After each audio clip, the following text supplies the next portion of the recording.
Hola, muchos saludos y muchas bendiciones de lo alto para todos.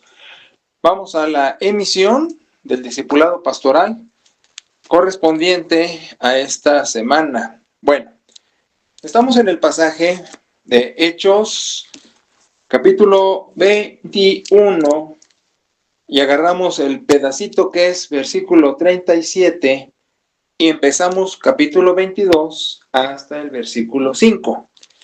¿Qué está pasando en esa sección? En esa sección lo que está pasando es que después de que ya andaban medio matando al apóstol Pablo y querían matarlo y todo eso, entonces ahora lo llevan adentro con el jefe, vamos a decir, de la guardia de ese momento.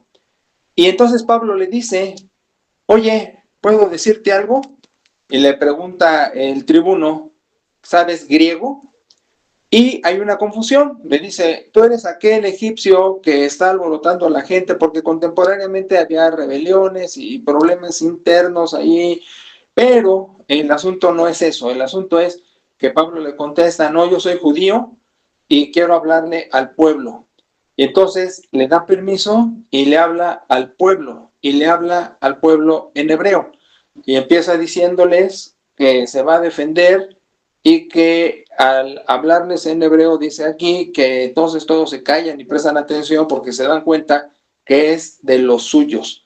Y entonces empieza Pablo diciendo que es judío, de la ciudad de Tarso, y fue instruido a los pies de Gamaliel estrictamente conforme a la ley de nuestros padres, celoso de Dios como todos ustedes. Y entonces les comenta, yo perseguí a este grupo denominado en ese momento El Camino, no como cristiano, sino El Camino, y yo los perseguía, los prendía, los entregaba a cárceles, y dice, los perseguía hasta la muerte.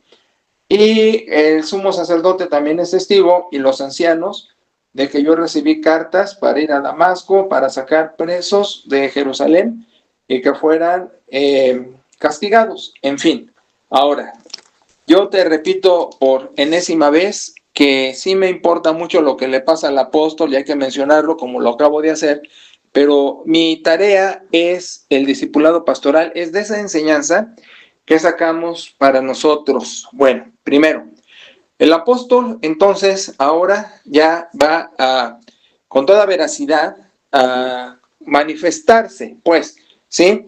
Pero obviamente tiene una introducción, y esta introducción los identifica con los hebreos.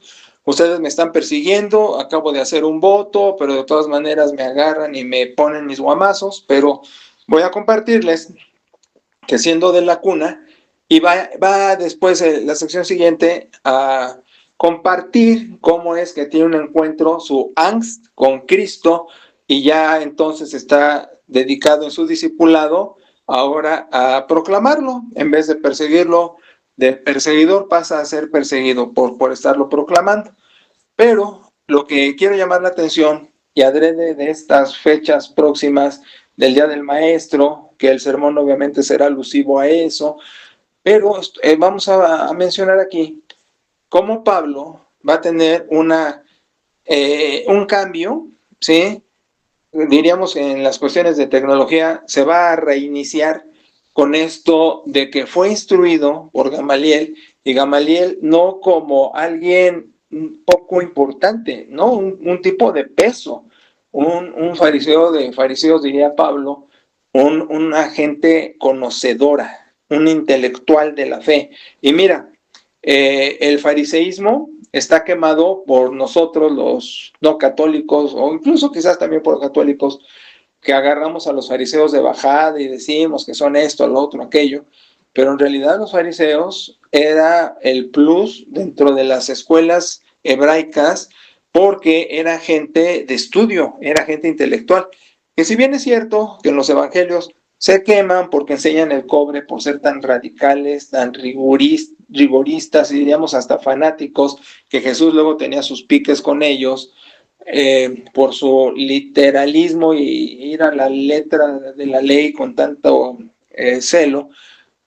La cosa es que sí eran los intelectuales, y de hecho cuando está escribiendo Lucas el Evangelio y Hechos, su tesis va a hacer que el cristianismo es la cereza del pastel del fariseísmo. O sea, el fariseísmo es tan bueno en su intelectualizar la fe y en su seguirla que va a culminar siendo los discípulos de Jesús. Pero bueno, eso no va a ser así exactamente, pero sí lo entendía Lucas. Entonces, como Pablo, fariseo, y Gamaliel, su profe, su mentor, venían de esa herencia, pues entonces estaba súper instruido. Haz de cuenta, como se acabara de decir el apóstol, que fue graduado en Tubinga, que es la Universidad Europea de Teología, de Filosofía de Excelencia en Alemania, que fue graduado allí y que tuvo su posgrado, ¿no? O sea, está dando la mejor referencia posible. Ahora, aquí lo que va a llamar la atención es esto. Pablo tenía una educación y una formación privilegiada, realmente privilegiada. Y cuando insiste en nuestras tradiciones y costumbres, bla, bla, bla, quiere decir no solo que era una educación privilegiada, sino que estaba muy fanático de ella, pues tanto que estaba persiguiendo a los del camino, como lo menciona, bla, bla, bla. Pero va a tener una reiniciada, como si fuera celular, como si fuera compu, no hay que reiniciarlo, de comprensión. Ahora, claro, aquí va a venir el encuentro con Jesús, denominado por nosotros como angst, es decir, su tocar fondo, su crisis existencial, donde se va a dar cuenta dónde está, quién es, para dónde debe ir y qué tiene que hacer con Cristo, ¿no?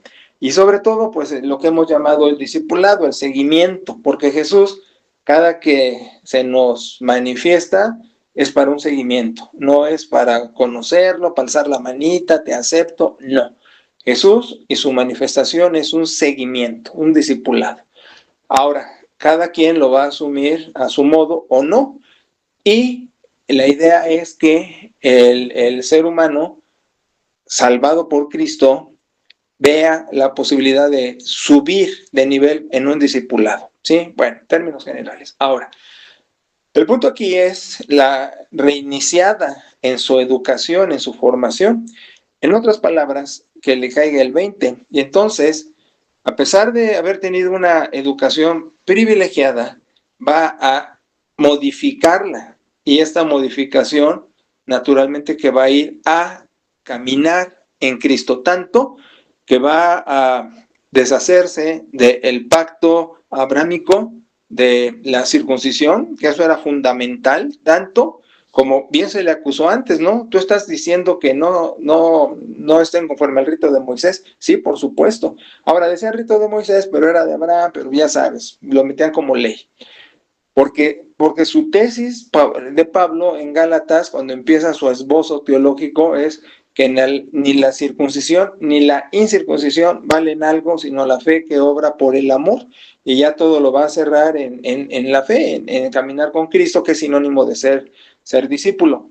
Luego entonces, lo que llama la atención es el cambio de paradigma de enseñanza para moverse. Mira, en el instituto vamos a hablar de eso precisamente, vamos a entrar al aspecto epistemológico que tiene que ver con la axiología, los valores, ¿sí? Los valores, ahorita Pablo va a cambiar valores, y la ontología, el ser, esta existencia que dice la persona, modifico, y entonces mi ser modifica, y entonces todo el proceso enseñanza-aprendizaje, que es conocimiento, comprensión, actitudes, valores, habilidades, etcétera, tiene toda una transformación, porque en la pedagogía decimos que no se puede quedar uno en el nivel cognitivo, porque pues nada más es repetir como perico, hay que pasar al nivel de comprensión, donde uno ya explica con sus palabras, pero más allá, todavía ir al de actitudes y valores, modificar la vida, y luego viene el de habilidades, donde practico todo lo que he venido aprendiendo. Mira, es tan interesante que en hebreo el verbo lamad se emplea tanto para decir enseño como aprendo, porque para el judío primitivo solo has aprendido hasta que enseñas. Entonces, tenían un proceso de enseñanza-aprendizaje fabuloso, ¿no? Porque no es la teoría del conocimiento, sino es la llevada a la práctica. Y luego lo que acaba de pasar en estos días con Mugrena y sus funcionarios corruptos e incapaces, como este tipo Mario Delgado y las tonterías que hacía de recortar el calendario escolar, en fin, bueno. Entonces, estamos en esto, cambio de paradigma, de modificar. Mira, yo tengo una gran ventaja que se convierte en mi gran desventaja. Mi ventaja es que mi formación es privilegiada, privilegiada. Está mal que lo diga, pero es casi exclusiva a nivel nacional. Con ello, que es una ventaja, se convierte en desventaja, porque estoy aislado, estoy solo, y ya decidí no estar compartiendo mi información formativa, sino con mis ovejitas, porque diseminarla más allá no les alcanza el coco para entender. Expiación universal, ANGS, existencialismo, teología neortodoxa, hermenéutica, revelación, exégesis, o sea, historia, que la historia es revelatoria, aparte del librito, la historia es voz de Dios, en fin, todo eso, ¿no? Y que la palabra de Dios es Cristo y que esto pues es un testigo nada más que apunta a Él y que llega a ser palabra cuando con la verdadera palabra hay un encuentro y un seguimiento. A lo que voy es esto. Mis ovejas han tenido que transformar paradigmas educativos porque sí, todos traemos no solo la herencia católica, que ya pesa y que hay que modificarla, esa sería el primer cambio, digamos, y los siguientes son lo que has venido yendo de iglesias no católicas ya y de liderazgo. Bueno, yo no digo que sean malos, mira, dentro de ellos también hay malo, ¿no? Pero yo digo que es gente sincera, que ama a Dios, que quiere trabajar, pero que le falta formación, que le falta eso, contenidos, y entonces repiten lo que les han repetido como loritos y no pasan de allí. Entonces, mi queja de que en las iglesias no hay cerebro, de que se repite nada más información, pues me hace aislarme más. Entonces, mis contenidos solo pueden recibirlo ovejas que ya tienen un seguimiento a Cristo y compartirlo conmigo, que pueden discernir, porque hay demasiada información que tiene que ser modificada. Como Pablo estaba tan arraigado en su herencia judío-fariseica y la transforma con un nuevo paradigma de donde va a dejar todo eso, todas las tradiciones, todo el legalismo y se convierte a la fe que obra por el amor. Entonces, fíjate, si no fue un cambio súper radical. Entonces, con mi gente estamos en ese entendido, temperancia, no abstinencia, por ejemplo, ¿no? En fin, hay un montón de cosas que cuando tengo que predicar, no con mis ovejas, sino con otro auditorio, realmente sufro porque tengo que bajarme tanto de nivel, pero tanto que no puedo, me asfixia bajar tanto de nivel. Entonces, a lo que voy es, le decía a Perita que mi crecimiento teológico se convirtió en mi problema, pero no cuando puedo compartirlo con ovejas inteligentes que investigan, que analizan, que comprenden y digieren los contenidos y no los toman nada más como obrador al Puebla que le dice tonterías y alzan la manita a lo baboso, sino que aquí yo quiero que ustedes disciernan, investiguen, comprueben y se convenzan por ustedes mismos, como le pasa a Pablo. No puede haber un coco wash, sino tiene que haber un convencimiento de un trabajo intelectual. Por eso, siempre encomendados a Dios y pidiéndoles lean los pasajes, leanlos en otras versiones, investiguen de lo que estoy hablando, etcétera, y dense cuenta, porque al final lo que vemos hoy día en las iglesias, pues es lo mismo, van con lo mismo de todas, están cortadas con la misma tijera, sus líderes, sus proclamaciones, sus contenidos, todo es lo mismo, no hay un crecimiento. Si yo dijera, vámonos al siglo XVII a ver el cristianismo típico y vámonos al siglo XXI a ver el cristianismo típico, no hay diferencia. Entonces decimos, ¿dónde quedó el discernir verdades y crecer con ellas sin comprender la revelación? Y entonces, pues ahí nos atoramos. Bueno, Todo esto va porque hacemos cambios de paradigmas y mis ovejas, pues buena suerte o mala suerte, pero ahí están las verdades y a crecer con ellas, y a digerirlas y a desechar. Ahora sí, como diríamos cotidianamente, tirar lastre de información, de contenidos que no contienen y que no forman y que nada más son repeticiones como perico. Bueno, aquí lo dejamos, seguimos a la próxima emisión. Saludos y bendiciones para todos. Cualquier cosa, estoy a sus órdenes en el chat personal.